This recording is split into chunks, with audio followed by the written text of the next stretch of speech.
Renate Wouden, 9 november 1949, Paramaribo. Vakbondsleider, voorvechter rechten vrouwen en seniorenburgers. Renate Carmelita Wouden Bugwandas begon in 1968 een loopbaan in het onderwijs. Ze was hoofd van de basisscholen Pomona 1980 tot 1981 en Blauwgrond 1981 tot 1995 en actief in de onderwijsvakbeweging. Wouden volgde verscheidene kadertrainingen van de Stichting Scholingsinstituut voor de Vakbeweging in Suriname. Van 1984 tot 1990 was ze bestuurslid van de Surinaamse Onderwijzersbond en van 1990 tot 1996 secretaris. Sinds 1984 was Wouden lid van de Nationale Vrouwenbeweging NVB.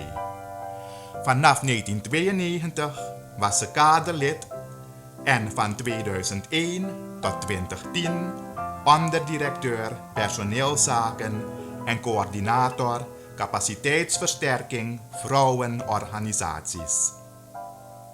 Ze is medeoprichter van Stichting Ilse Heenaar-Hiewit, Juridische Bijstand voor Vrouwen 2002 en was actief betrokken bij de organisatie van de populaire Women in Business beurzen van de NVB 1996 tot 2004. In 2015 werd Wouden voorzitter van de in 1984 opgerichte Bond voor Belangenbehartiging Gepensioneerden uit Overheidsdienst. Ze is een geduchte en welbespraakte onderhandelaar die gedaan kreeg dat de overheidsverplichtingen jegens de gepensioneerde ambtenaren nauwgezet nagekomen werden. Organiseer je.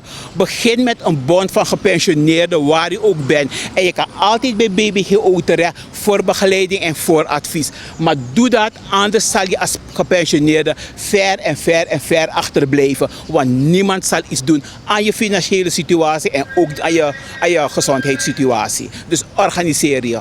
Wouden werd benoemd tot officier in de ereorde van de Palm in 2018 en onderscheiden met de European Union Delegation voor Suriname Human Rights Award 2021.